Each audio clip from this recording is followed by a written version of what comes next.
민주당 이재명 후보가 어제 대장동 특검을 수용할 수 있다는 뜻을 밝혔죠. 다만 검찰 수사를 지켜봐야 한다는 단서를 달아 해석이 분분했습니다. 야당에선 시간 끌기용 아니냐 이런 비판이 나왔는데 이 후보 측에선 특검에 대한 의지를 드러낸 거다. 다시 한번 입장을 밝혔죠.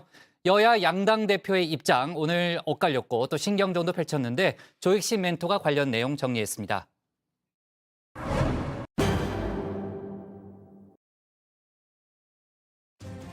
전국민 지원금과 대장동 특검, 민주당 이재명 후보의 장기죠.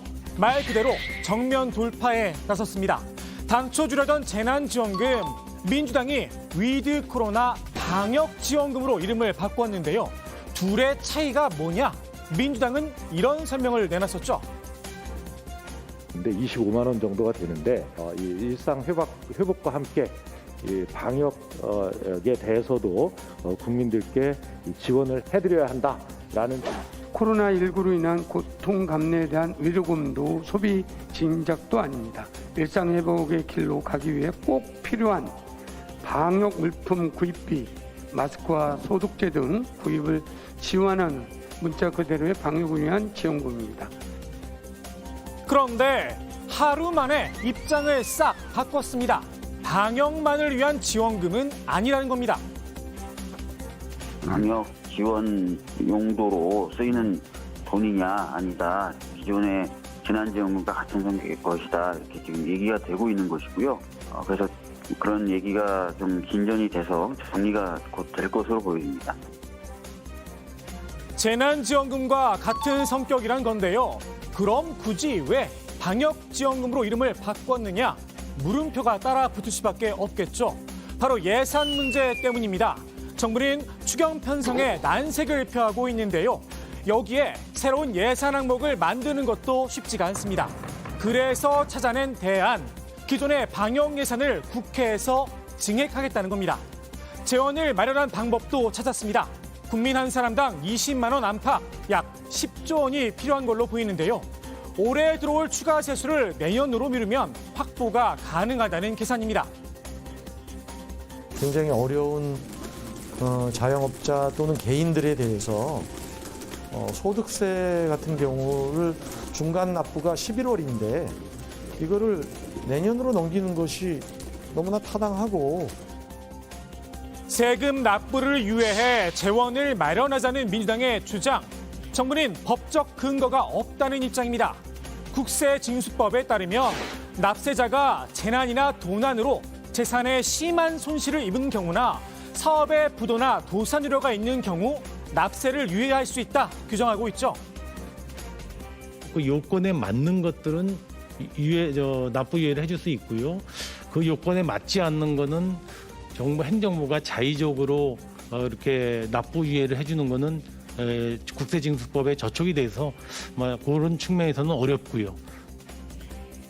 김부겸 총리도 정부로선 현재 대책이 없는 이야기다 선을 그었습니다.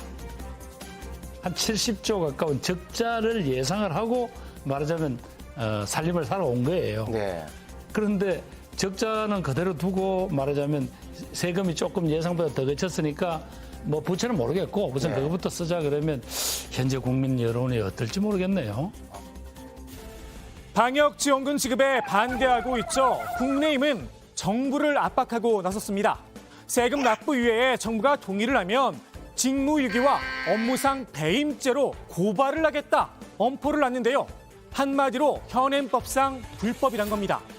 정부와 야당의 반발이 만만치 않은 상황인데요. 그렇다고 이대로 물러날 이재명 후보가 아니죠. 앞서 이런 말까지 했었는데 말입니다.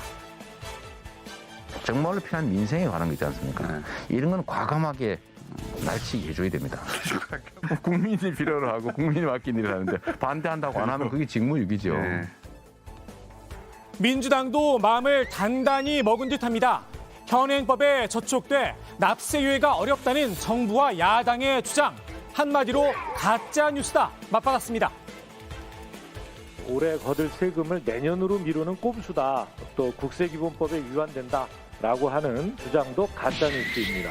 납세 유예는 필요에 따라 매년 있어왔던 일이고 당장 지난 8월 말에도 정부는 코로나로 인한 납세자의 어려움을 돕기 위해 대규모 납세 유예를 계획했습니다.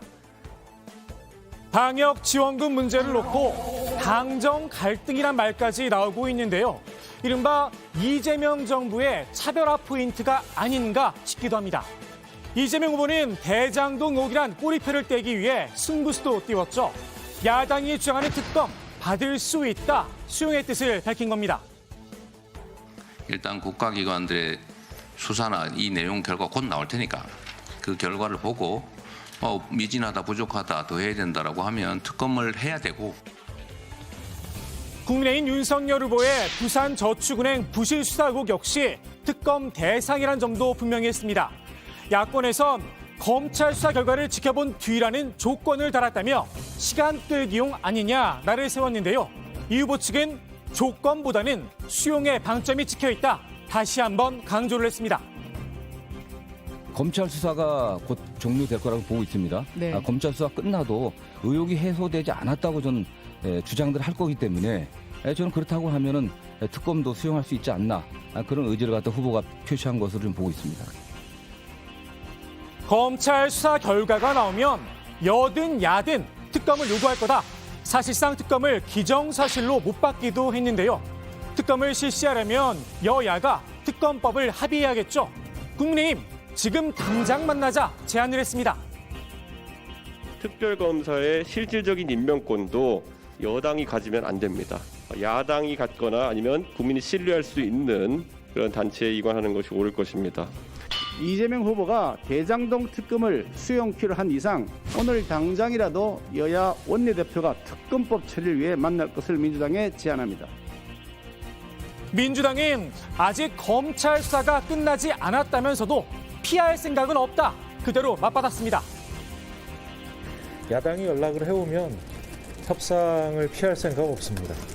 다만 야당도 대장동 사건에 대해서 윤석열 후보가 개입되어 있는 부분을 그렇게 자신할 수 있는지 모르겠습니다. 저희는 자신 있어서 이야기하는 겁니다. 방역 지원금과 대장동 특검, 이재명 후보가 강하게 나가는 이유, 바로 지지율 정체 현상 때문이란 분석인데요. 요즘 부쩍 중도 확장에도 신경을 쓰는 모습입니다. 특히 2대남을 향한 메시지를 연일 내놓고 있는데요. 앞서 문재인 정부의 페미니즘 정책을 비판한 온라인 글을 선대위에 공유하기도 했죠.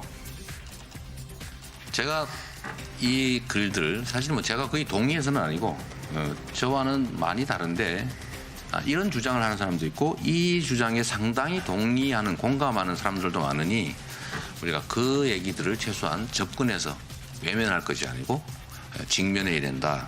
우리가 다 한 번씩 한번 읽어보자. 이번엔 남성들이 역차별의 피해자가 되고 있다는 주장이 담긴 글을 소셜미디어에 올렸습니다. 2030 청년들의 목소리를 들어주는 정치인이 단 한 명도 없는 것 같다는 청년들의 절규를 전하고 싶었다. 이 후보가 직접 밝힌 글을 올린 이유인데요. 이른바 남성 역차별론, 타당한 측면이 있다고 생각하는 걸까요?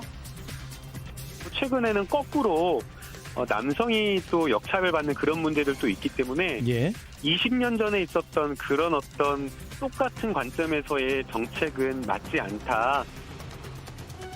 이 후보는 한국교회총연합회를 찾아서 차별금지법 처리에 대해 긴급한 사안은 아니라는 입장을 밝혔었죠. 개신교계의 표를 의식한 게 아니냐는 비판에 이런 해명을 내놓기도 했습니다. 예를 들면 교회에 갔다고 해서 그 얘기하고 딴 데 가서는 또 그 얘기하고 하는 건 아닙니다. 당연히 해야 될 입법이다. 그러나 우리가 일방통행 강행처리 방식으로 이 갈등을 극화하는 방식보다는 시간이 좀 걸리더라도 충분한 논의와 타협을 통해서 사회적 합의에 이뤄야 된다. 사실 이 후보의 생각이 바뀐 건 아닙니다. 지난 대선에 도전했을 때도 원론적 찬성이라는 입장을 밝혔었죠. 5년의 시간이 흘렀지만 아직도 논의가 부족하다고 부른 듯합니다. 사회적 합의 도대체 언제쯤 이뤄지게 될까요? 오늘의 톡쏘는 한마디, 정의당 장혜영 의원의 발언으로 마무리합니다. 우리 사회의 갈등의 원인이 되는 게 차별인가요? 차별금지법인가요? 당연히 차별이고요. 차별 출생금지법이 시급하지 않다라고 얘기하는 건 나는 기득권이다 이렇게 고백하는 것과는 다를 바 없다고 생각합니다.